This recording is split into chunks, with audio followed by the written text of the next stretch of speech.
You're listening to the Mark Bradford Alchemy for Life podcast. This is the Holy Grail of happiness. Well, hey there. Welcome back. You know, for a while now, and by while I mean literally years, I've noticed the ability to recall negative things is really easy. And the opposite is not true for the opposite. Meaning, the ability to recall positive things is a different experience. And I'm not saying that for me it's been hard to remember when something nice happens. That's not what I'm saying. And I'm not talking about me in particular. I'm talking about us, we humans. Our ability to recall negative experiences in any form is hardwired to be easy, to be intense, to be quick, and in some cases, and in a lot of cases, as we discussed in the Three Voices book, it can kind of run amok. So after thinking about this for quite some time, and then actually, as I do, experimenting on myself for quite some time, I was a little surprised to find out that this is a mainstream phenomenon, and it has a name. It's called negativity bias. And obviously those two words just tell you that we have a hardwired ability to be negative. And I don't mean we're hardwired to be negative people. I'm saying we're hardwired to recall and experience and re-experience negative things that have happened to us. And that sounds like a horrible flaw, doesn't it? That made me go up an entire octave. I was so upset about that. So here's the reason for this is we believe that we are hardwired for negativity bias is evolution, because we survive when we remember, oh yeah, that lion looks pretty and I want to pet him, but he's going to bite me. He's going to kill me. And as our brains got more and more advanced, it got a bit more nuanced. So no, we don't deal with those kind of people. Yes, this person's going to hurt me. This is going to happen, da da da da. But that's really sad. It's really sad and frustrating and annoying. So you understand why negative experiences are easily remembered, right? In addition to that, experiences that are stored along with emotion, and emotion means certain chemicals are being injected into your system, it means that it can imprint even strongly, even stronger than it would have been just because it's negative. So we get the double whammy of something that's terrible, especially something like that we would consider to be traumatic.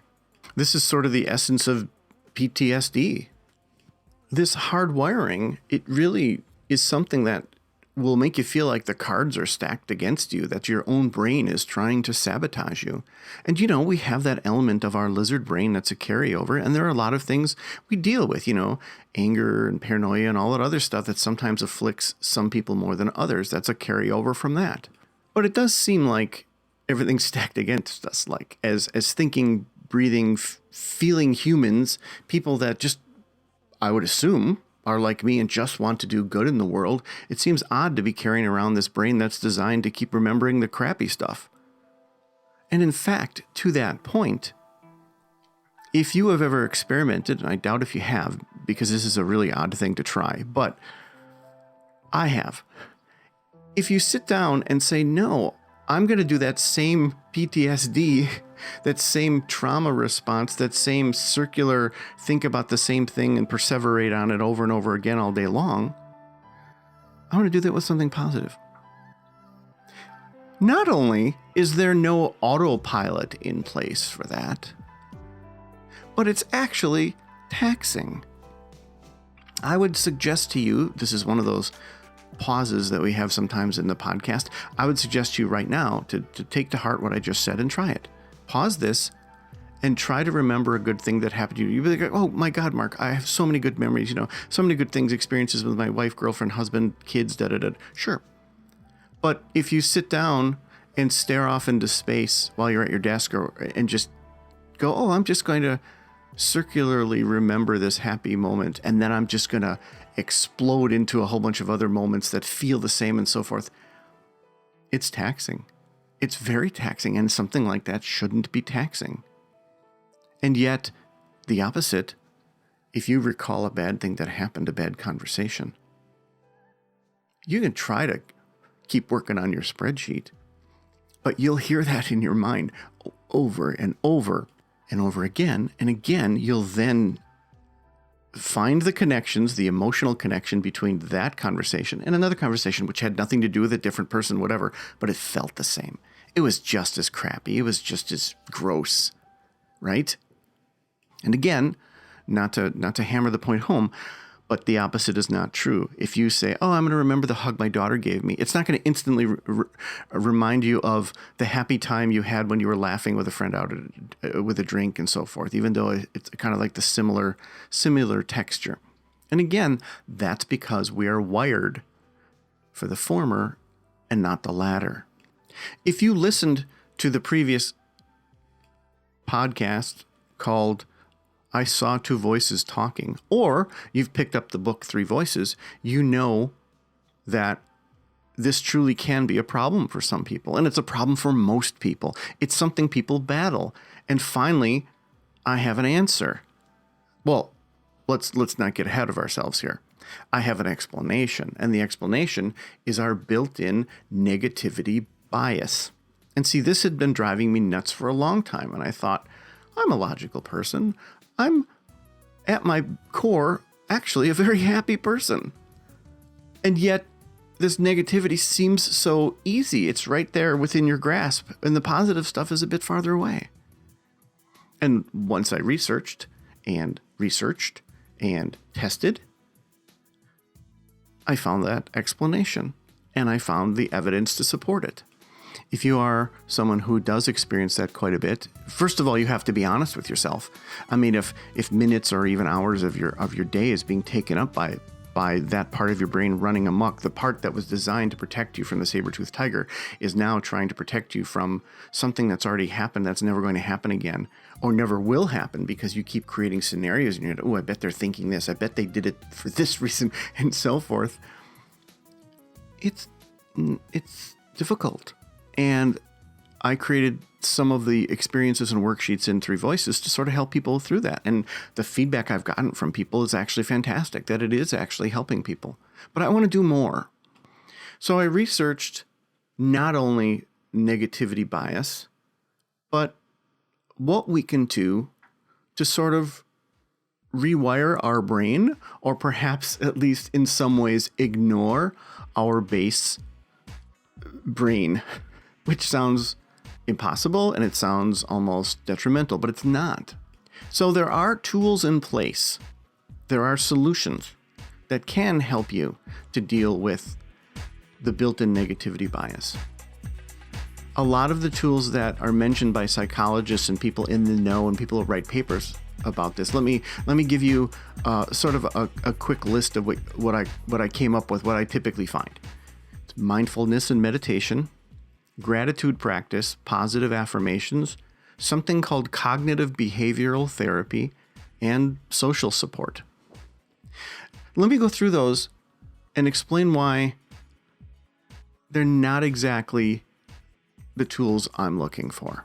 So mindfulness and meditation, I think, is a great thing. Meditation is awesome. It puts your brain in a different state. It's literally like having a computer and putting it in a different mode where the CPU has the ability to do things it normally wouldn't be able to. And it actually does alter your brain in very positive ways. So that's meditation.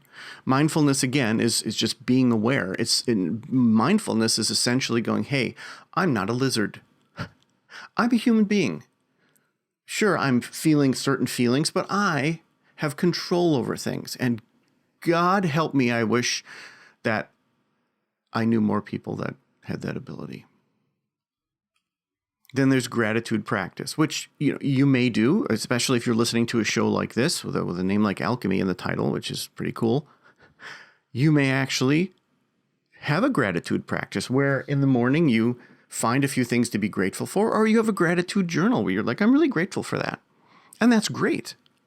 Then there's positive affirmations. And as we've talked about in Three Voices, Positive affirmations are not only said with your third voice, but they're said with your second voice. Because you can say out loud, I'm a good person. I'm a good person. I'm just trying to do good things, which I've said quite a bit.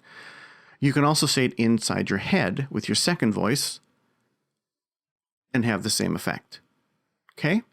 Let me jump over to social support. Obviously, if you have people to talk things through with, that also helps quite a bit too. And you will see how silly your thoughts can be sometimes. If they say, what's going on?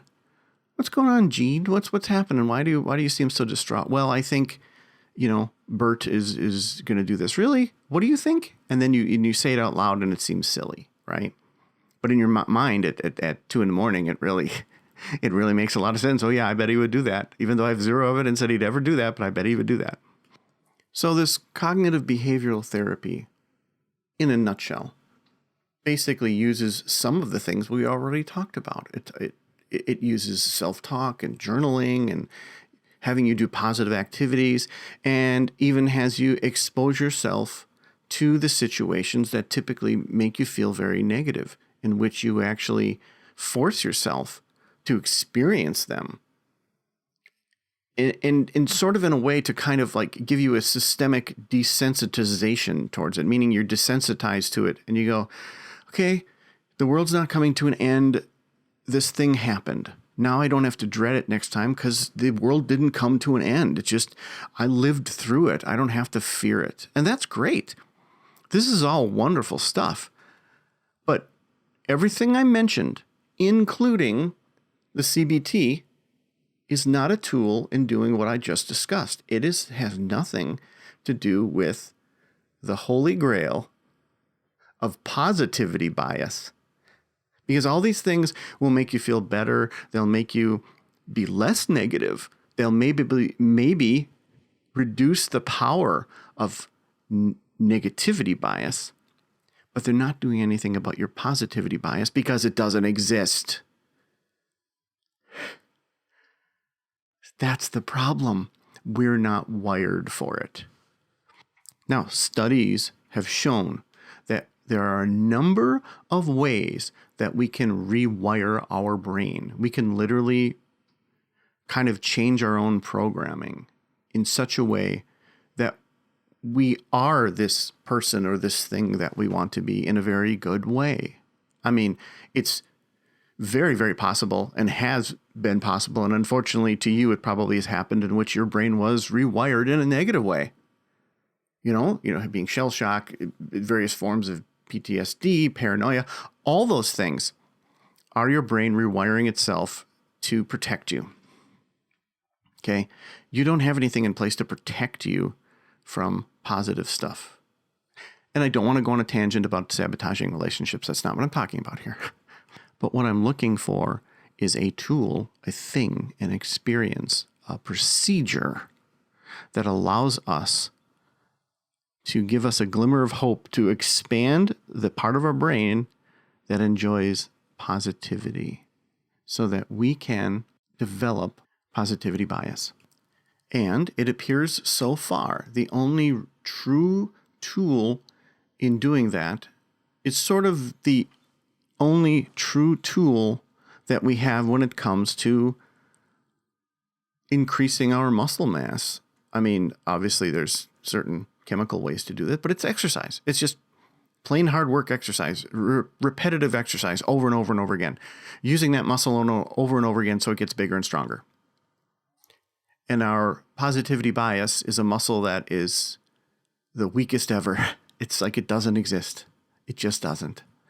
And so to be able to develop this, you just need to experience it. And as odd as it sounds, you need to experience these positive thoughts and these positive experiences in your head over and over again. Does that sound like daydreaming? Does that sound like someone who's high? Does that sound like someone who's kind of has their head in the clouds? Somebody who is just a tree-hugging happy hippie? Do you notice how the definition of someone who does and thinks and relives positive things is just someone who's kind of not all there, someone who's, just somebody you probably couldn't depend on, somebody who's just a goofy person who's not serious and so forth. But the opposite's not true. But for somebody who experiences a lot of negative stuff, we just go, okay, well, sorry you have to deal with that. Wait. One of those things is really helpful and makes the person a better person, makes the person easier to focus on things in life.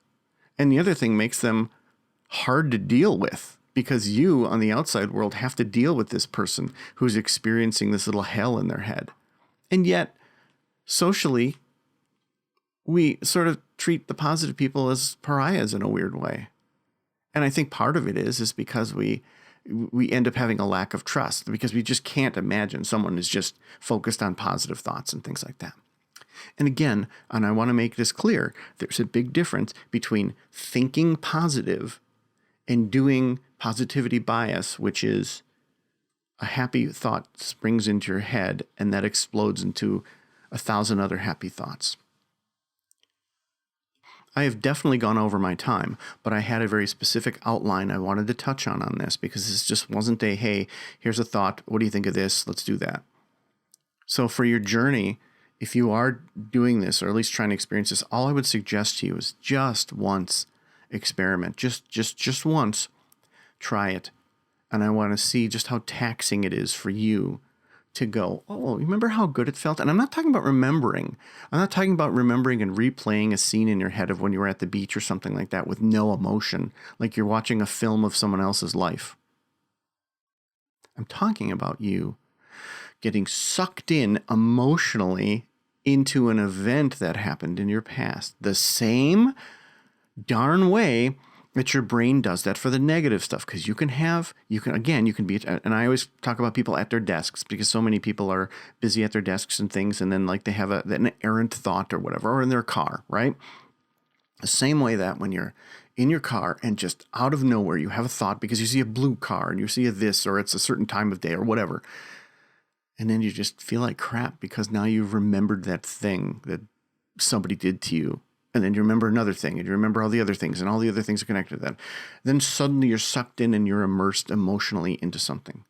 What I want for you and me and everyone else is the ability to be able to be sucked into a world of being positive in the same way. And our brains are wired to prevent that, or rather they're not wired to allow it. So we have to work that out. So please, try that once or twice or thrice. And perhaps the focusing on the positive will then make the other muscle weaker. The negativity bias muscle will get weaker while your positivity bias muscle gets stronger. So thank you for allowing me to go way over and basically double my time. And I wish you the very best on this. And as always, please let me know how you did. And thank you. Hey there, thanks for listening. You know I always appreciate your feedback. Please keep it coming. Three Voices is out. It's a fun read and only $9.99 US on Amazon. And as of this recording, it reached number 3 in experimental psychology. So thank you so much.